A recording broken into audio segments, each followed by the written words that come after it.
This episode is sponsored by Bigger City. Thank you so much for supporting us and helping our show to grow.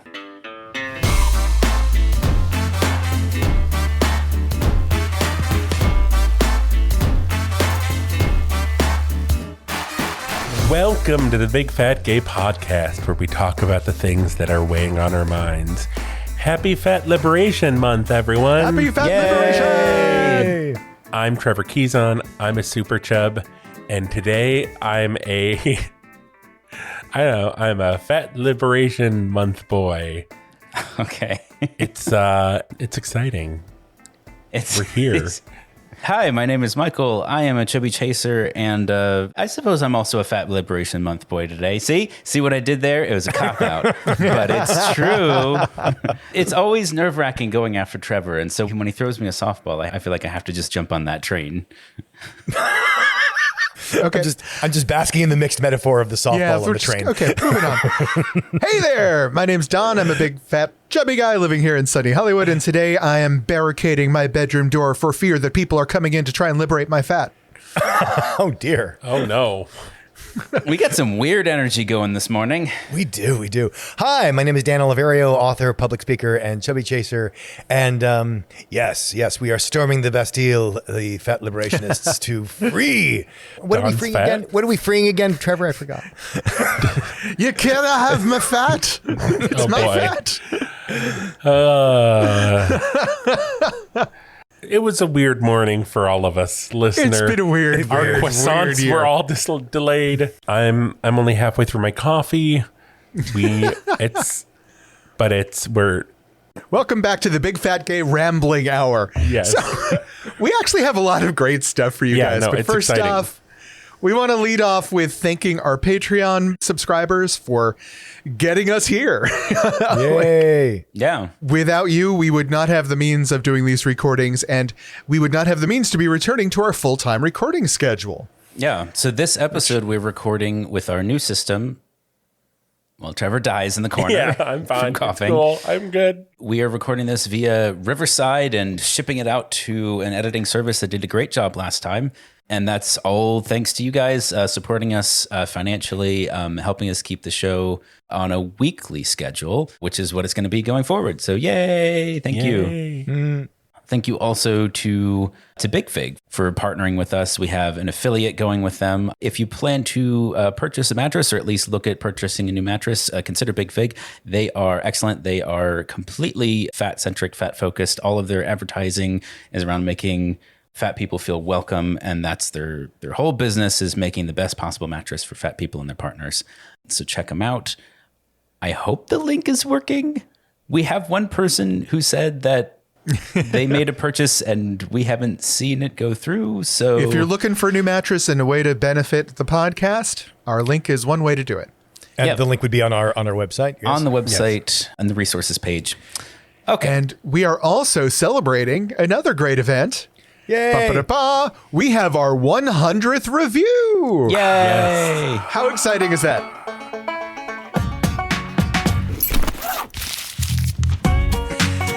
So Don, take us away.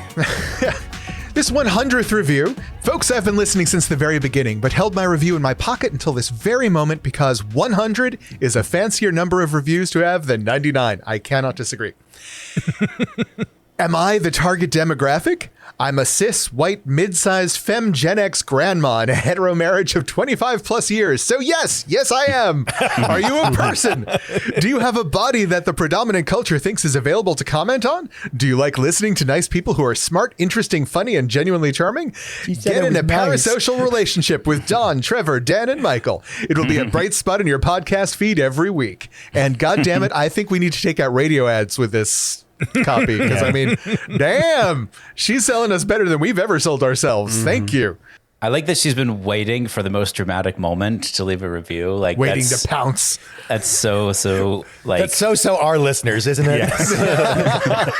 Are you saying our listeners are capable of a dramatic entrance? Yes. So this was a while ago. We've had a gap between recording, but we've skyrocketed up to 103 ratings on Apple Podcasts, not iTunes.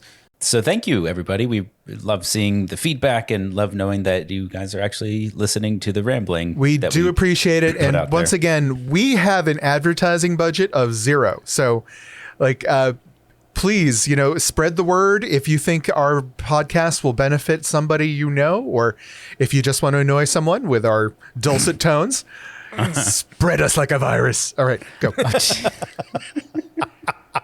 Maybe It's not a weird like day. I'm embracing it. Oh, and we're off like a dirty shirt this morning.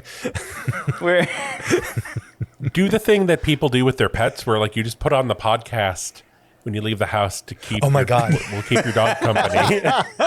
and then you get home and the dog is like chewed up the entire house because he's sick of listening to it. The pug is like, I think we need to discuss this body shaming you've been putting me on with these outfits you've been picking out for me. Dear God, take us into the episode. Okay, let's do it. This is the sound you hear when you know that we're moving on into the actual episode.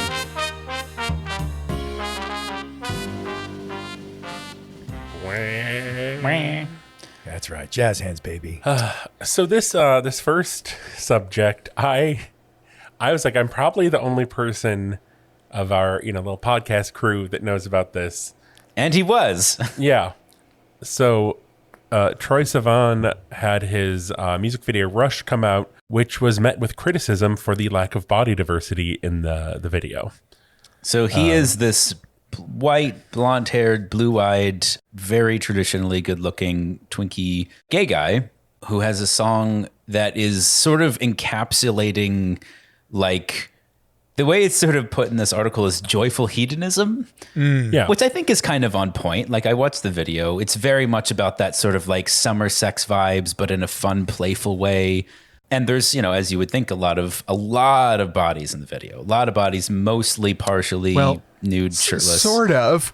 Well, quantity-wise, not variety-wise. So when I was watching this video, I thought it really outlined some of the issues that the AFTRA SAG actors strike is trying to deal with, in that when you use AI to cut and paste this one body across the entire video. over and over and over. Yeah. Yeah, I mean, that's not okay. More than that one extra should have gotten some residuals for this. It's Willy Wonka all over again. I have a question because there is a point in the music video where Troy, I think, is cruising himself literally, and I was like, I watched it a couple times. And I'm like, I can't tell. Is it him? Like, is it? It's a because it's cutting back and forth, and I'm like, is this the same guy? Are you saying all twinks look alike?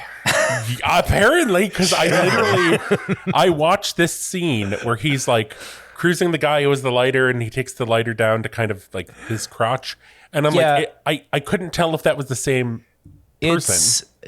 I don't think it is. Well, I think we need to clarify for the listener. Don, did you literally mean there's AI, or are you just saying like all the No, guys he was look being alike? facetious. I'm being facetious, but they honestly, look, there it really is- does. there is one body type. Like, it's not a matter of body diversity. There is one body type in this. It's twink and the evolution of twunk.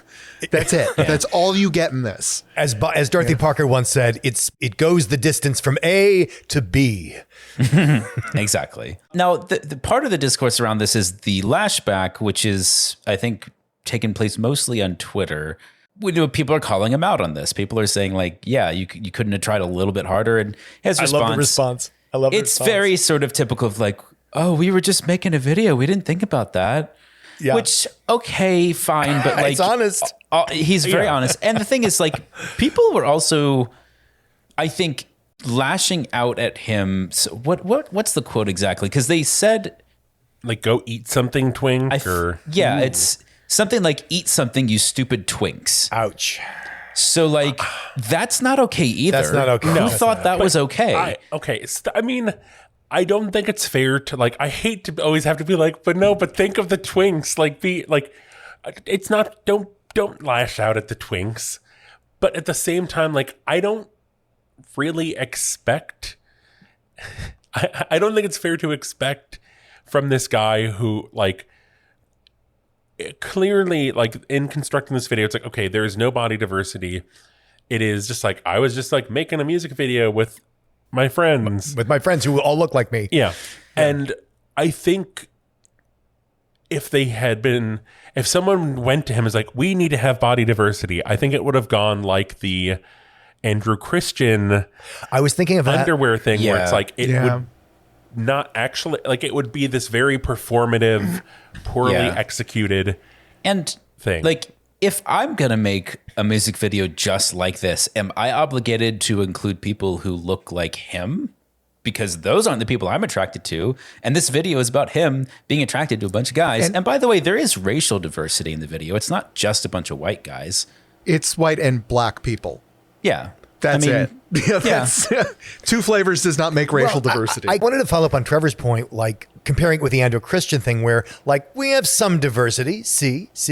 And I kind of feel like this very honest, oh, sorry, we didn't think about that. I find like that's so, I don't, better isn't the word I want to use. Seems kind but of European to me. No, I prefer the honesty of it rather than the, oh, fuck, that's right. We got to please the fatties. Let's put somebody who weighs 200 pounds in there.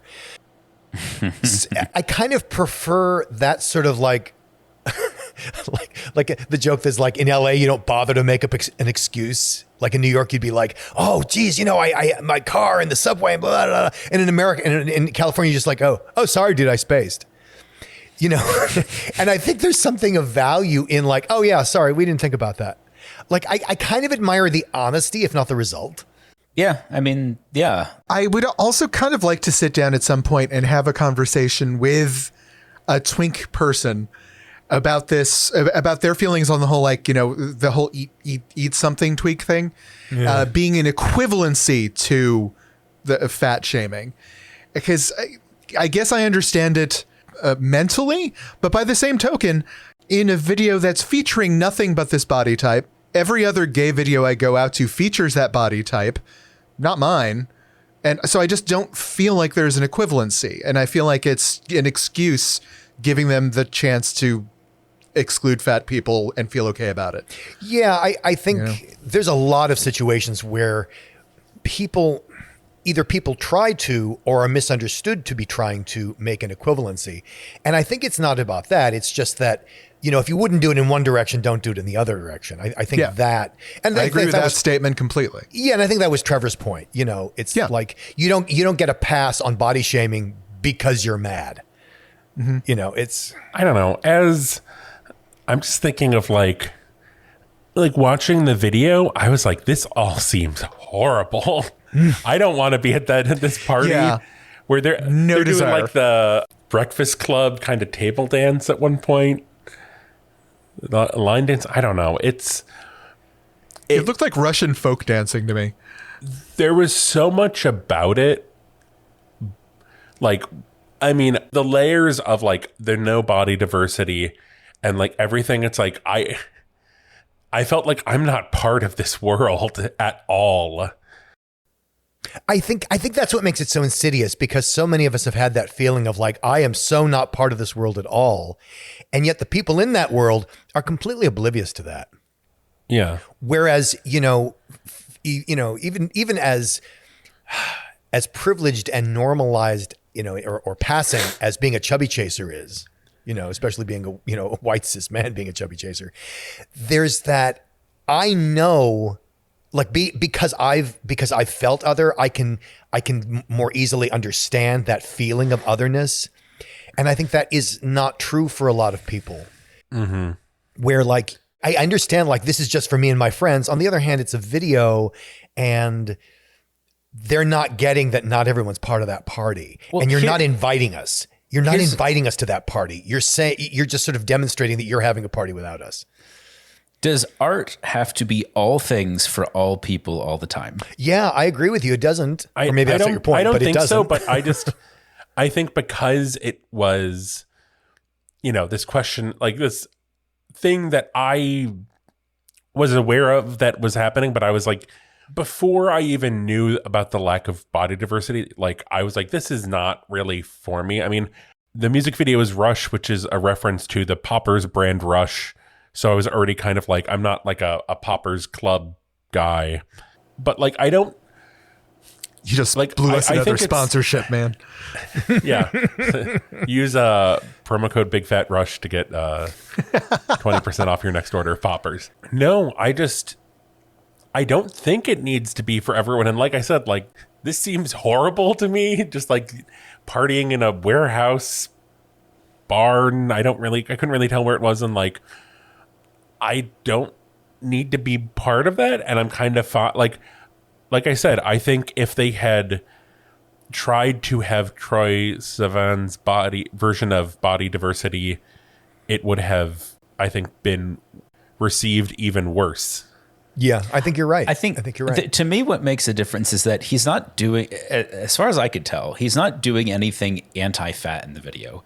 He's just doing his thing. He's doing his thing, yeah. He's not hitting out against fat people. He's just being kind of, blind in his own attractions. That's whatever. Everyone's kind of like that. I don't think he deserves the criticism. Well, or the defense of like, oh, we didn't think about that is kind of like refreshingly honest. Yeah, I agree. Sure. If he tried to double speak it in some way, I think I might take some offense. But the fact that he was just up front, like, wasn't on my radar. Yeah. Okay. That just shows the circles you run in too. It's self-revelatory, really. I mean, I think to play devil's advocate, it's like, at the end of the day, I really don't care about Troye Sivan or like, but I think like what the lesson to learn, because like, I think it's, I think I would prefer to him to be honest. Like, I didn't think about that, but like to maybe be like, but maybe I should. Because I think it is because of how this all played out. It's like, I didn't think about that. And those fat people shat on me. So now I don't think he is going to, because of that, like, because he was shit on, I don't think there's going to be like, but there's a learning opportunity here. No, the discourse came over Twitter. Nothing good is going to come from it. Yeah. Like, it was a shot. The whole thing was shot from the get-go. Mm-hmm.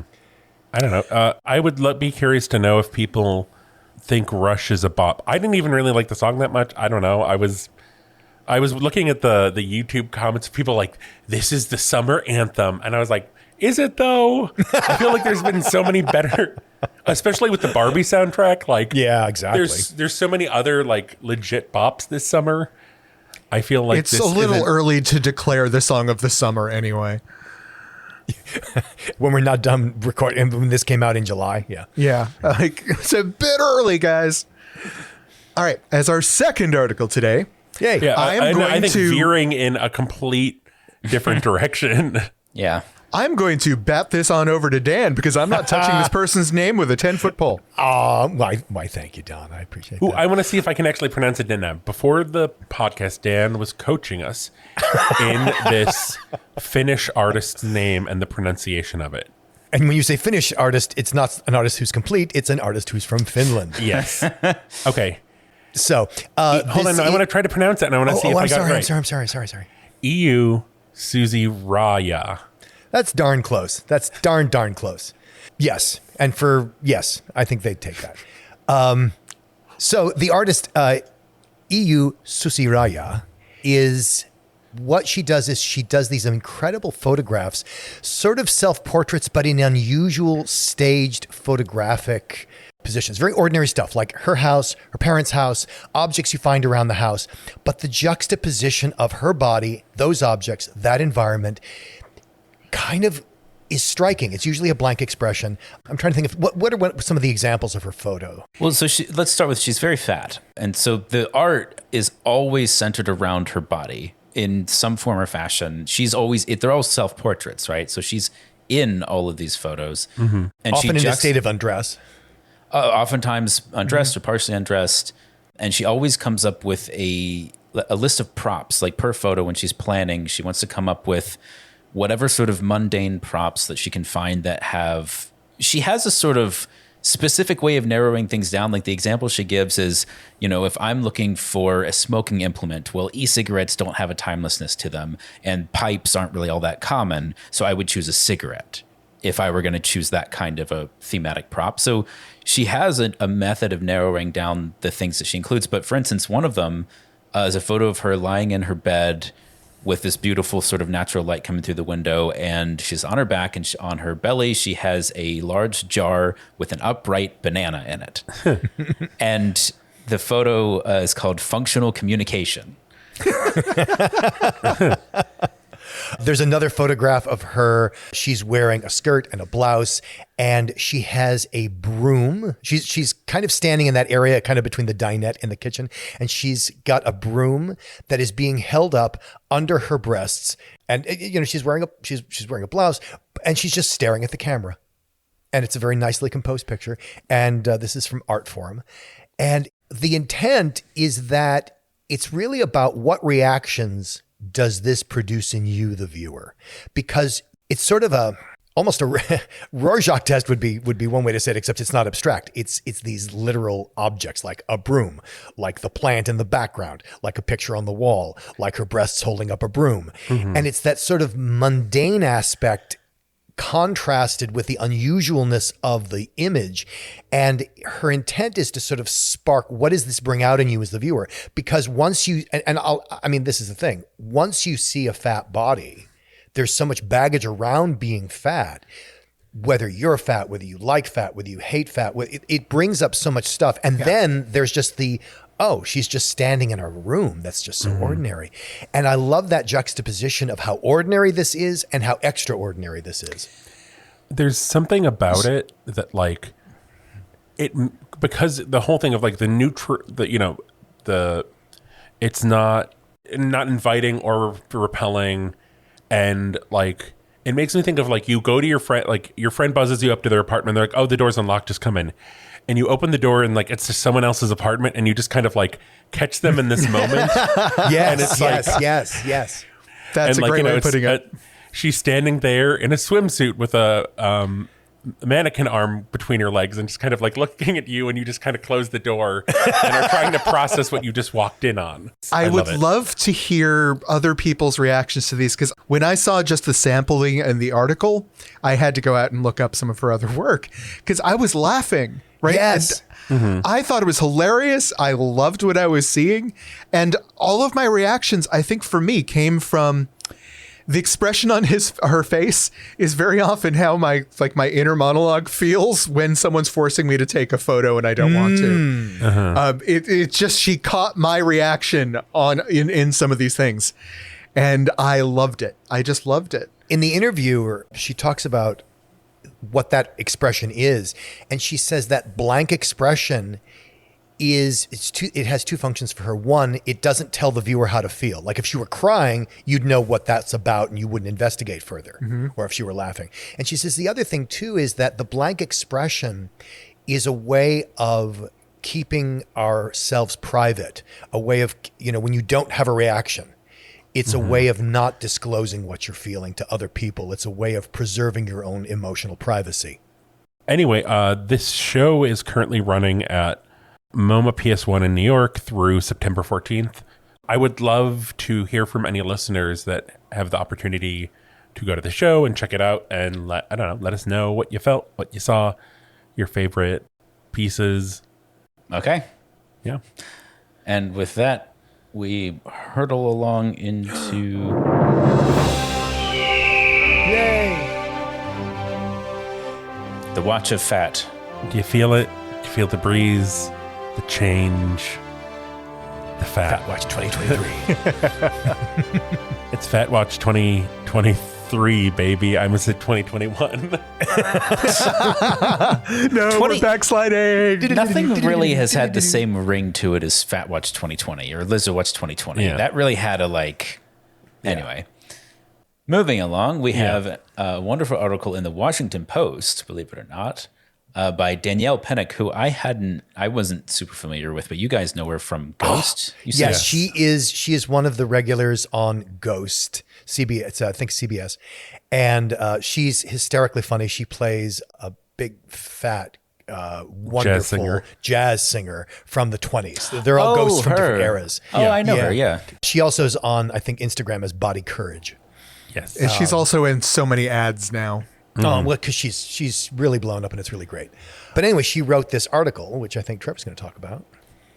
Yes. So, this is from June at this point, but I wanted to share it because it kind of came out right when we finished our July recordings.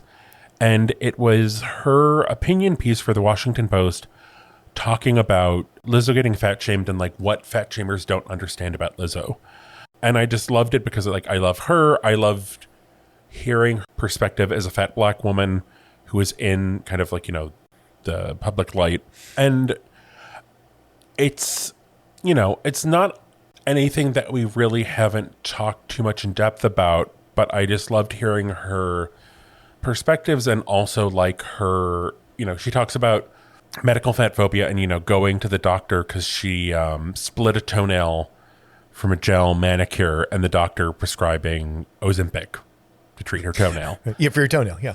Yeah. Which, if in case you don't know, that's a weight loss drug. Yeah.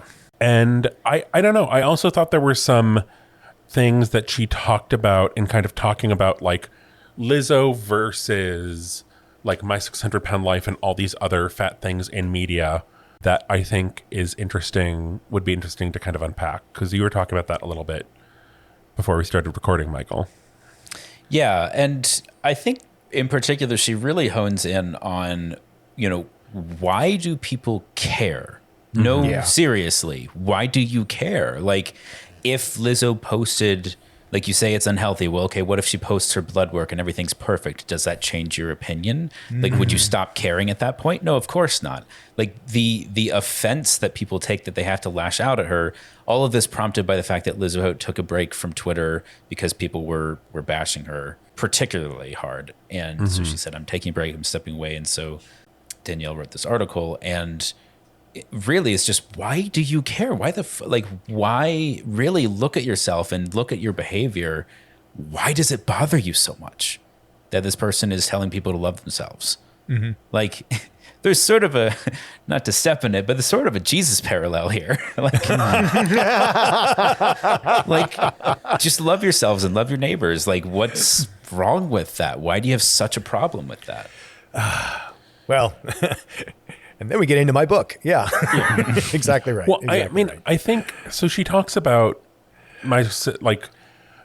people thinking about fat people in media, and they go like, the thoughts are like My 600-Pound Life, The Biggest Loser, and seeing people, like, we're so used to seeing fat people in media suffering and, either trying to get redemption or suffering, the being punished for being fat. Yeah, it's because it's more than just seeing them suffering. It's that they deserve to be suffering.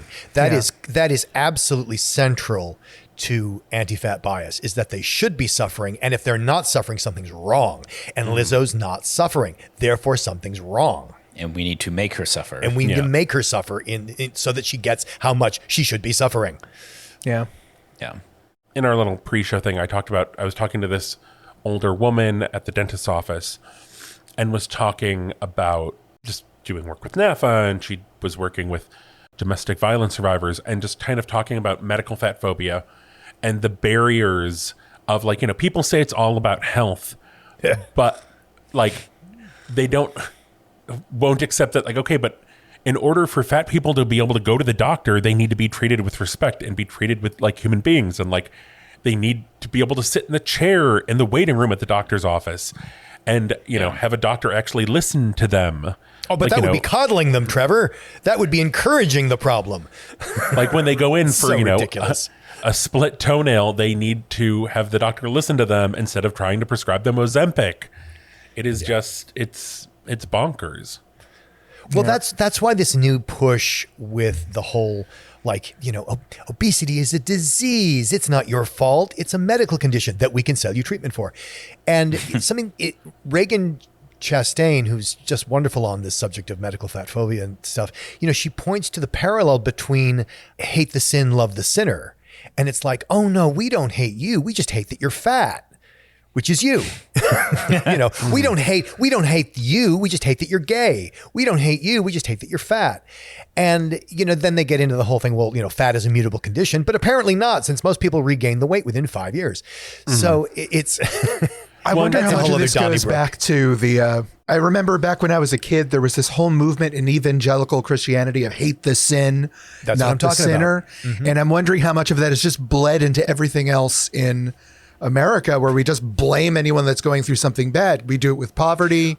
We Absolutely. do it with injury. We do it with disease. You know, I don't it's- hate poor people. I just hate how they are. You know, it's ridiculous. So, but I think what that is a sort of Band-Aid so you don't have to examine the underlying bigotry. Because if we can say, oh no, it's not them, it's about their health. And the thing is, if you push even a little, it all falls apart. You can tell immediately it's not about their health, as Danielle Pinnock points out in her editorial, as people have said many times, as I've said on the podcast, it's never, ever, ever about health. Because you can find people with health problems across the spectrum and they never get the lambasting that fat people do. I mean, there's so much to say about this. And I really think, you know, Danielle Pinnock did a good job of kind of like encapsulating this for a different audience. And, you know, she just kind of wraps it up by telling, like, you know, Lizzo opened her Twitter account again and said that, you know, it's okay that to take a break, to take care of yourself. And I think that's just kind of always good to hear, especially just with so much discourse in everything right now. I think So that's, it's just so much is the quantity of discourse. Discourse. You get discourse. You get discourse. Everyone gets discourse. And it's okay to take a break and don't let the haters get you down. And while we may have heard this message before coming up from our podcast and sources that we look at all the time, remember, sometimes articles like this will be the first time someone sees some of these concepts. So, And there there you are go. not. I am not clicking on it, but there are apparently just under 3,000 comments on this article. Wow. Yeah, So clearly I made it has the mistake of inspired. looking. No, don't. But That's I where didn't we let say the haters get me down, like Danielle said. quantity of discourse, not quality. Anyway, we have a main subject today. Yay. Are we doing the mailbag music, or are we just going to summarize the mailbag? Summarize Because this it. came from a listener mail. I was going to read the letter just because I think it can go. Yeah. We can be efficient about it. And it's pretty succinct, actually. This main topic was inspired by a letter we got from a listener who says, I'm a 48-year-old chaser. I knew since I was 15 that I was attracted to chubby guys. I finally came out 5 years ago to my now ex-wife and kids. In September 2020, I met the most amazing man, and things got very serious very quickly. We started planning a future together. Unfortunately, he passed away unexpectedly in January of 2022. It's terrible. To make things worse, the family kicked me out of the house 5 days later, and I moved into the basement of my ex-wife's house. I started seeing another guy, and things were going good. He's not financially stable. He has a full-time job in a field that he enjoys, but doesn't pay well at all. My concern isn't his job or the pay, it's the lack of financial responsibility. Bills will go unpaid, late, and there have even been times where he has skipped getting his medication to pay rent. I'm working 2 jobs to get myself back and financially stable and to save for my own place. Hopefully that will happen at the end of this year. The only thing I know about my current boyfriend's finances is that, as he puts it, they are a nightmare. He has talked about moving in together, but I'm not ready for that. I love him, and I don't want his money issues to drag me down. We have been seeing each other for over a year, and I'm not sure how to approach this or if this is something I should walk away from. Whew. I have so much to say about this. It's an important. It's much like sex. People don't tend to talk about finances, Yeah. so I think it's And important. people have stuff about money and stuff about sex that they don't have about couches. Yeah. Yeah. There are Well, a lot of like weird things that go on in people's heads about And money. I think But it's so hard because it's such a touchy subject. There's so many, barriers and like generational trauma around finance and generational, poverty. And there's so much around finances to talk about. I think what attracted me in this letter is the idea of lack of financial responsibility, as the writer puts it. And I kind of, I wonder what exactly they mean, because lack of financial responsibility. Well, like lack of financial responsibility isn't, I don't earn enough money. That's not a lack of financial responsibility. And it's almost impossible to budget oneself out of poverty. However, there are people who make poor financial choices. I remember a friend of mine who had very little money, was not being able to make the mortgage payments on his house. So he did a car lease on an SUV. Not the smartest move there. Why? Because he really wanted it. And then, he got a couple more dogs. because, they were in trouble. And so there are, is that irresponsibility? It's kind of like not looking at the big picture when you are deliberately living beyond your means. On the other hand, sometimes you can't live within your means because there's not enough money. And that's not a matter of irresponsibility.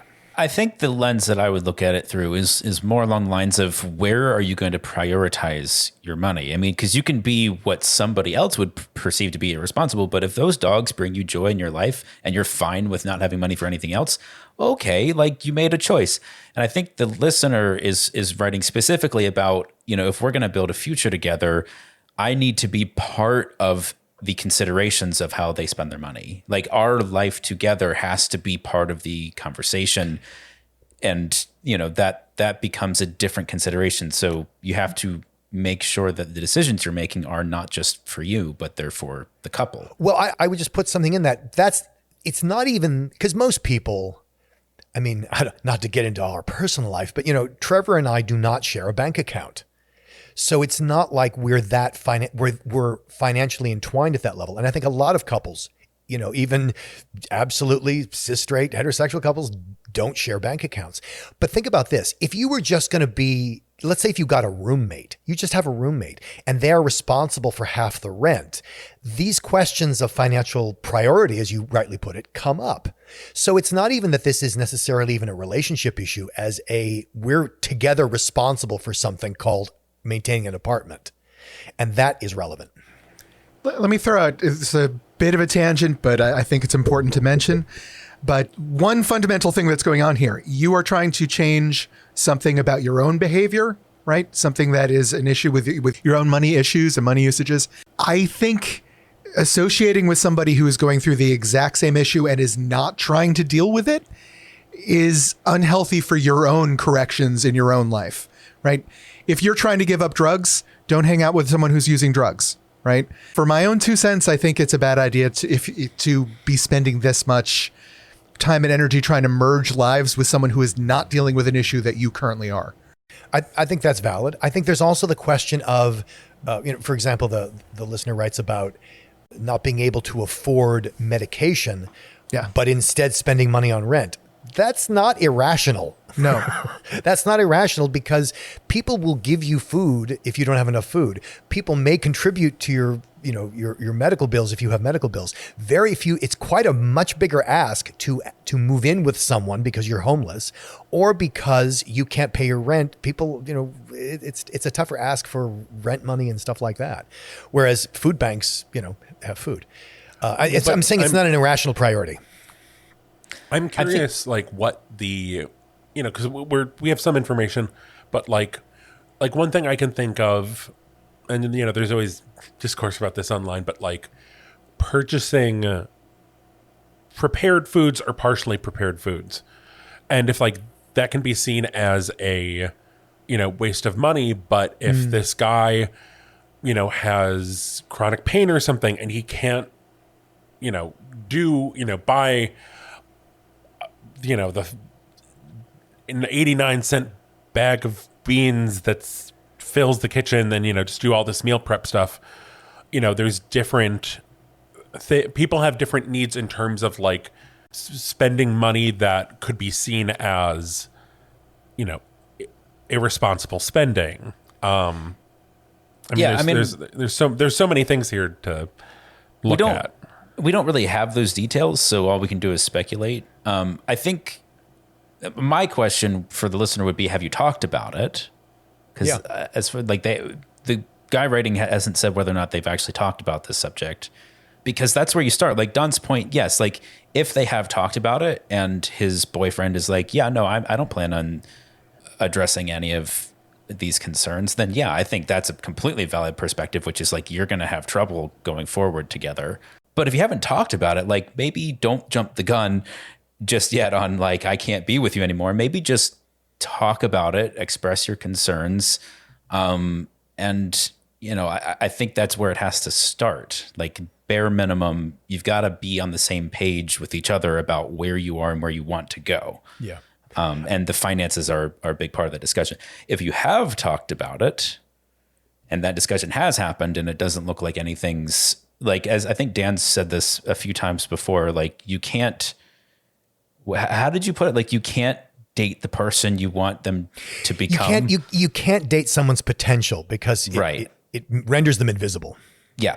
Yeah. So like if you're looking into the future and dreaming of a day when they might eventually become a different person, like that's a really dangerous road to walk down. And it doesn't give the other person the ability to just be themselves and for you to be happy as each other in the relationship. Well, and as Don points out, you know, dating someone's potential is different than dating someone who's in a circumstance and taking actions to get out of that circumstance. That's not potential. That's because who they're being is the person trying to get out of that circumstance, trying to make something better for themselves. So that is actually who they are in the moment.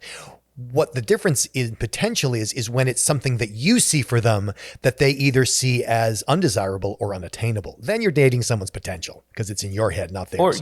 Or unimportant. Like, oh yeah, I see that I had to skip my medication to pay rent, but I just do what I have to do. That's all right. I kind of wanted to get back to that idea you brought up, Michael, of shame.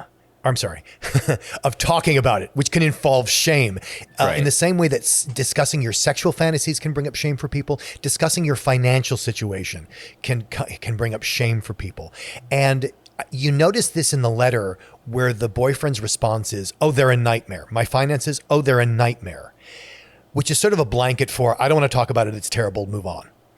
And I've done some financial counseling with people, and usually what that means is there's a crippling amount of debt.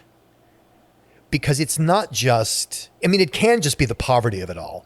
But if you're dating them, you've probably seen that already. It could just be like there's this closet in the corner containing a crippling amount of debt that makes the person feel hopeless or a lot of things.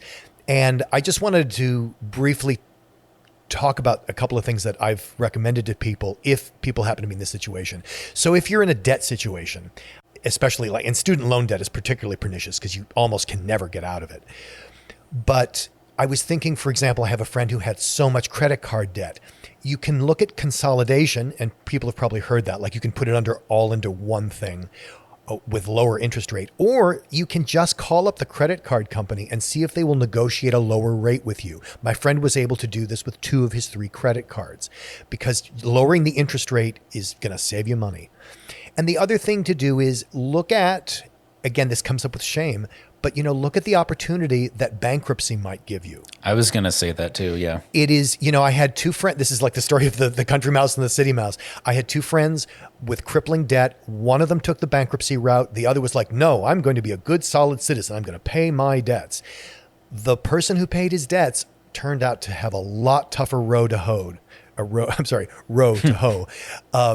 because it basically put he did not avail himself of a mechanism out of this idea of, sort of personal responsibility and shame and like take the bankruptcy option. Millionaires. How many times has Donald Trump filed bankruptcy?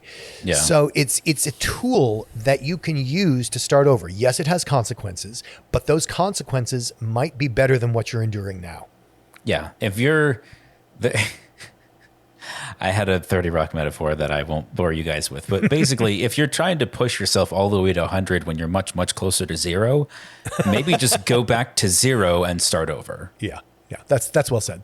I think we talked about this a little, and I think it just, this main topic is just kind of talking about these issues. And I think there's a lot of shame for men around these issues and asking for financial help and we've talked about the idea of kind of in Fat Liberation space of Fat Mutual Aid, which is sometimes financial, other times it's just like I need a ride somewhere. But in Fat Liberation space there is a lot more of this person from community needs to be able to pay their rent, like here's their Venmo, here's their Cash App, like if you can give a few dollars, you can. And I have never seen that in kind of like, chub chaser, bear, whatever, gang encourager space.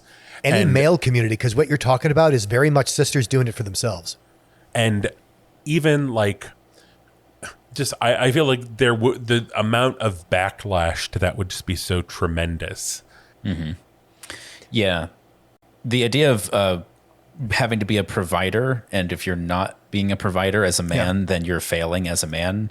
I mean, there's so many other, masculine internal struggles that gay men have. And, particularly if you're fat, then you have all of the, perceived failures there. And then add on top of that finances that you don't think are working, or they just aren't, and not being able to be that sort of perceived ideal male, guy who can provide and be this, the pillar of your family. Like, that's a lot of shame wrapped up, and shame makes people not want to talk about it. That's the biggest threat of toxic masculinity to any male is self-isolation. Any failing to your masculinity, quote unquote, is a reason to cut yourself off and shut yourself down and not talk about it with other people, because you're losing your masculinity if that happens. Definitely. So is the first step for us to get out of this shit is to get rid of that bullshit and just accept that masculinity means being human too, and humans occasionally need help, and it is not the end of your identity to ask for help. Yeah. And going back to what Trevor said about community, notice he said like who in community, and that's kind of the antidote for shame. The antidote for shame is, you share something, and you might feel ashamed of it, but then you notice in the responses, other people are going through it too. And other people might even have it worse. And some people might have it better. But the point is that the shame starts to lift as you discover more people who are suffering the same thing. Yeah. Mm-hmm. I think even just like talking about it, for the chub who has, the finances are a nightmare, you might have a friend could be like, okay, let's sit down, let's do this, let's sort through it, let's get this together in a way that, if they haven't been kind of keeping track of everything, like, let's go through your bills, let's get this organized, let's find a way that this can be tackled, or you can even, begin to find the road out of this. And there are companies that will help you do this. Now, check some of them are free, some of them are low cost, and some of them are not very low cost. So you do want to look up front as to like what they'll do for how much. But there are literally people and nonprofit organizations that do this professionally. So you don't have to rely on, if I had a rich friend to help me out of this, I wouldn't be in this situation. For people living in urban areas, a great resource for all of this stuff is your LGTB center. Yes. It's amazing the different things that come together in those community centers for help with addictions to alcohol, drugs, spending. They have, pretty much support groups for anything. And even I am one of those people that tends to be a little skeptical about the whole 12-step program thing, helping things, because my own bullshit, right? But whether or not you think those sorts of things could be useful for you, the aspect of the group that involves getting together and talking with people that are going through the same problem you are, I cannot stress how incredibly beneficial that is in any situation. Yes. Yeah. Do that. Talk about it with people who understand it because they're there. I think just one last thing. I put this in the notes, and I felt like it was silly to say, because I'm like, oh, well, people know about this, but maybe not. And so for, the part, the chub who can't pay his bills and has been skipping his medication, there's websites like GoodRx, which will tell you which pharmacies will give you your prescriptions at the lowest cost, and also have coupons for, maybe this prescription is going to be $300, but with this coupon, it can be like $25. It is tremendous. I have, and sometimes pharmacies will do this for you when you're they'll be able to pull it up on their computer at the register. I don't know. But like I said, I felt like this is something that people knew about, but also I think just maybe not to be afraid to suggest something that seems obvious, because people might not know it. So thank you to the listener for writing in. I know it's a kind of a sticky subject to bring up, and hopefully you're able to have a good conversation with your boyfriend and figure out a path forward. We are rooting for you. Hopefully we've been helpful. Look for nonprofits. That would be my last parting advice. Trevor, we have a tip for today, don't we? We do. So it's Fat Liberation Month. There's fat liberation all over the place. And I thought I would share this for our UK listeners, because Fat Club Brighton is having a fat in Stanmore Park in Brighton. I love that. It is Nice. August 28th at 1 p.m., whatever your time zone is over there. And this is inspired by the Fat Inn in Central Park in 1967. Oh, wonderful. Oh, cool. There's going to be art, a picnic, smashing scales, and I think maybe burning diet books. Rebellion. Rebellion is one of the Rebellion. activities listed. Oh, my goodness. Careful, those diet books are a fire hazard. Yeah. This is geared towards fat folks, but allies are welcome if they can behave. And you, like Oh, that was so British. Behave. But I mean, I don't know. I get it because I can see if you didn't say that, some guy would be like, blimey, there's gonna be a lot of fat birds in the park today. Thank you, Austin. Yeah. Have some chill, guys. You know who you are. You know who you are. Yeah. Yes, check it out. If we have any UK listeners who go, let us know how it was. All right, done in 4 minutes or fewer. Let's do this bit. Go. Today, the bit is, if you were super rich and you were able to buy, you've already got your dream house. It's the perfect house. You're comfy living there. You're fine showing it off to everyone. Now you have your other house. This house is just for you to play in. You have an unlimited budget to add something to this house that is going to make it uniquely awesome just for you. What is it going to be? I have an answer already, and I'm Go, curious. Michael, go. Have you guys seen The Incredibles 2? Maybe. I did, but I Yes. don't remember it. So the house that they stay in, the mansion that they stay in, that has the panels under the floor that have a pool that you can, like, the panels go like, yeah. and they remove, and then so I want a pool, but I don't just want a pool. I want not. the whole house to be a pool that has removable floor panels. I think that's called flooding. That'd be so fun, though. You could just be like, I want to swim, but I don't want to go outside because it's too hot or it's too cold. You could just go into the floor and you could swim That is anywhere. Exactly the same thing that I wanted for my house, except Nice. with me, it's not just like gigantic pool underneath it. I want that, but I want tunnels going under the house totally. between rooms that you could swim through. Yeah. And have like a God. secret grotto Yeah. underneath Yeah, that you that's can terrifying. only access by No, swimming. it would always sounds have terrifying. It would always have like it would have a bubble of air above it, so you're not just gonna like drown, but you can swim through these tunnels, and you'd have like little secret, like, dimly lit, like secret makeout areas. nooks and crannies Yeah. that The only the bubble's swimmers will gone. What if find. you go for the bubble and it's gone because someone's trying to kill you? Well, what do you guys want? What would you do with your special? I know what Trevor wants. Is this what I said in the call? Or No, it's what I didn't say in the call. What? I think you need a pony kennel. A miniature horse? What I was thinking for like mine little was Sebastian. a redonkulous test kitchen where it's like I have everything I could Ooh, that would possibly be want. awesome. I have like the soft serve machine so I could make soft serve ice cream. I would want those like kind of Whole Foods, like the grain dispensers for stuff. Yes, but yes. with Where it's just always stocked. yeah. And a shuttle to get between stations. Yeah. A pizza oven. I don't know, a ceramics oven, because why not? And like an industrial strength gas range that Yeah. just like that can actually get hot enough to use a wok properly. Oh yeah. And a sous chef. Someone to actually tell you could tell them what to do, and then you get to sit back and instruct them. And make them eat Trevor's the very good at failed that. experiments. All right, Dan, what you got? I just want a place for me and my horse. Oh, you want a horse? I Inside didn't know the you house, wanted a not the horse. stable, inside the house.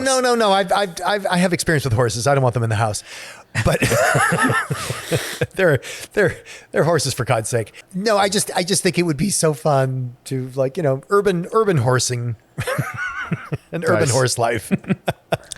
So, dear listener, what crazy ass expansion would you want on your incredibly wealthy house? Well, Where we're can they on tell us about that, Trevor? we're on Twitter and Instagram as @BigFatGayPod. We're on Facebook as the Big Fat Gay Podcast. Leave us 5 stars there. Leave us 5 stars on Yay. Apple Podcast. See the articles we talked about at www.bigfatgaypod.com. Support us on Patreon, patreon.com/BigFatGayPod. I think that's Yay. everything. I did that really fast. Yeah, as fast as ever, maybe. Maybe That was amazing. maybe you're riding your horse through the test kitchen on your way to the underwater grotto. And the panels start Someone sucked falling. up all the air. The house is converting into pool mode, and you have to ride your horse as fast as you can Oh, to get outside so you don't drown. So Watch out.